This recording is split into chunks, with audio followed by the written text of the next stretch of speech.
Hi, welcome to YoYo TV. Telangana assembly ఎన్నికల్లో సత్తా చాటిన కాంగ్రెస్ పార్టీ లోక్సభ ఎన్నికల్లో కూడా గెలవాలనే పట్టుదలతో ఉంది.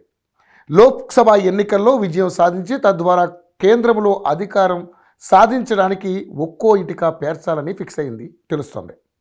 ఈ సమయంలో తెలంగాణ మరోసారి ఆపరేషన్ ఆకర్ష మొదలుపెట్టింది. తెలంగాణ అసెంబ్లీ ఎన్నికల్లో గెలిచిన ఉత్సాహంలో ఉన్న కాంగ్రెస్ పార్టీ లోక్సభ ఎన్నికల్లోనూ సత్తా చాటాలని భావిస్తోంది. అందుకోసం అవసరమైన అన్ని ఎత్తులు వేస్తోంది. ఇందులో భాగంగా తెలంగాణలోని కీలక నేతల్లో ఒకరైన ఈటల రాజేందర్కు కాంగ్రెస్ పార్టీ గాలం వేస్తున్నట్లుగా సమాచారం. ఇందులో భాగంగా ఒక లోక్సభ స్థానాన్ని ఆఫర్ చేసిందని కూడా ప్రచారం జరుగుతోంది.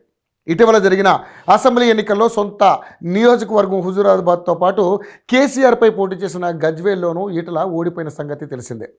దీంతో ఆయన లోక్సభ ఎన్నికల్లో పోటీ చేస్తారనే ప్రచారం జరుగుతున్నప్పటికీ బీజేపీలో పార్లమెంట్ స్థానాలకు ఉన్న పోటీ దృష్ట్యా ఆయనకు సీటు దక్కే అవకాశాలు చాలా తక్కువగా ఉన్నాయని అంటున్నారు పరిశీలకులు.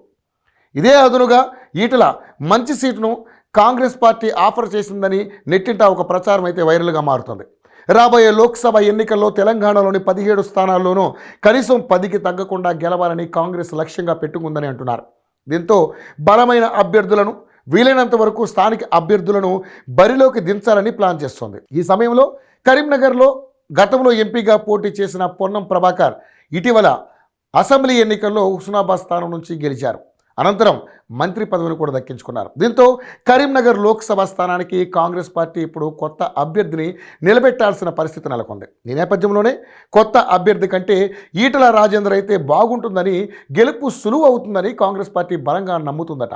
దీంతో ఆయనను పార్టీలోకి ఆహ్వానించి ఎంపీ సీటు ఆఫర్ చేస్తున్నట్లు ప్రచారం జరుగుతోంది. కాగా ఈటల రాజేందర్ మెదక్, మల్కాజ్గిరి నుంచి బీజేపీ లోక్సభ టికెట్ ఆశిస్తున్నారని కథనాలు వస్తున్న సంగతి తెలిసిందే. అయితే ఇప్పటికే మెదక్ నుంచి రఘునందన్ రావు, మల్కాజ్గిరి నుంచి మురళీధర్ రావు సహా పలువురు నేతలు పోటీలో ఉన్నారు. దీంతో ఈ 2 స్థానాలు ఆయనకు దక్కే అవకాశాలు లేవనే కామెంట్లు వినిపిస్తున్నాయి. ఈ నేపథ్యంలో కాంగ్రెస్ వేస్తున్నట్లుగా చెబుతున్న గాలం వాస్తవం అయితే ఇది ఏ మేరకు వర్కౌట్ అవుతుందనేది వేచి చూద్దాం.